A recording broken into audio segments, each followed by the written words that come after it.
ஒரு தலைவன் பதவி வந்து விட்டால் பணிவு வர வேண்டும், துணிவு வர வேண்டும், பாதை தவறாமல் பண்பு குறைய வேண்டும். ஓகேவா? ஆனால் கில் வந்துட்டு அதை மிகப்பெரிய லெவலில் சுயநலமாக செயல்படுகிறார் என்றும் அவரோட நண்பர் என்று சொல்லாங்க. வெளிப்படையாக அபிஷேக் சர்மா போட்டு உடைச்சிருக்காரு. 30-20 மேட்ச் கில்லோட கேப்டன் லட்சணம் நீங்களே பார்த்துருப்பீங்க. சரியான செல்ஃபிஸ்காரங்க.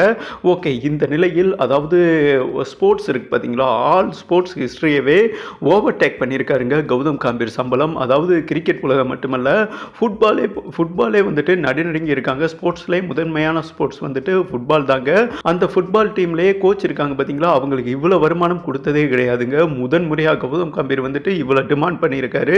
நான் பேட்டிங் கோச்சாக இருக்கேன் அண்ட் மெயின் கோச்சாக இருக்கேன். டெஃபினட்டாக என்னால் சாம்பியன் ட்ரோஃபி வந்துட்டு நெக்ஸ்ட் இயர் நடைபெற உள்ளது. நான் நெக்ஸ்ட் வந்துட்டு WTC ஃபைனல், அதுக்கப்புறம் பார்த்தீங்கன்னா 50 ஓவர் வேர்ல்டு கப் நடைபெற உள்ளது. ஓகேவா? WTC ஃபைனல்னா டெஸ்ட் வேர்ல்டு கப் நடைபெற உள்ளது. ஓகேவா? இந்த நிலையில் 3க்குமே அக்ரிமெண்ட் போட்டிருக்காரு.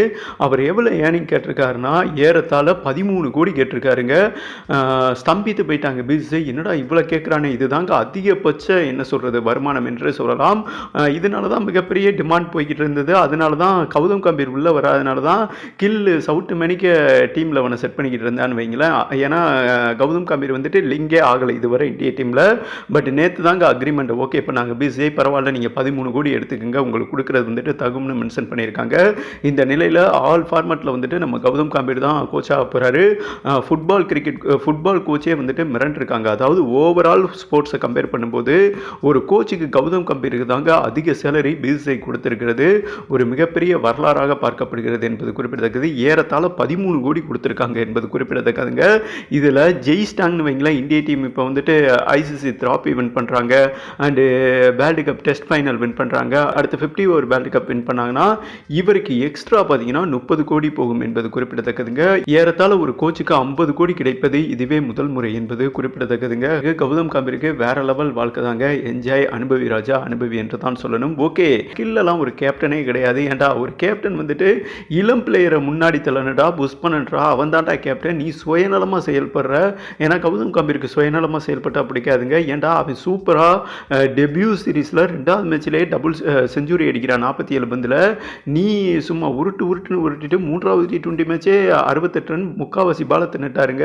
ஒரு கேப்டனுக்கு அழகே வந்துட்டு இளம் பிளேயர்களை முன்னாடி கொண்டு போகணும், இவங்க பின்னாடி வரணும். மெழுகுபத்தி மாதிரி இவங்க அழிஞ்சு இளம் பிளேயர்களை மேம்படுத்தணும். இது தோனி பண்ணியிருக்காங்க, ரோஹித் சர்மா பண்ணியிருக்காங்க. அதனால தான் அவங்க சிறந்த கேப்டனாக இருக்காங்க. கங்குலியும் பண்ணியிருக்காரு. ஓகேவா? இவங்கள மாதிரி ஒரு கேப்டன் செயல்படணும். என்னை பொறுத்தவரை T20 ஃபார்மேட்டுக்கு சரியான கேப்டன் ஹர்திக் பாண்டியாவுக்கு அப்புறம் ருத்ராஜ் கைக்வாட் என்று வெளிப்படையாக பேசியிருக்காரு. இனி வரும் போட்டிகளில் அதாவது சனிக்கிழமை இந்தியா ஜிம்பாப்வே 4வது மேட்ச் மோதுறாங்க. ஓகேவா?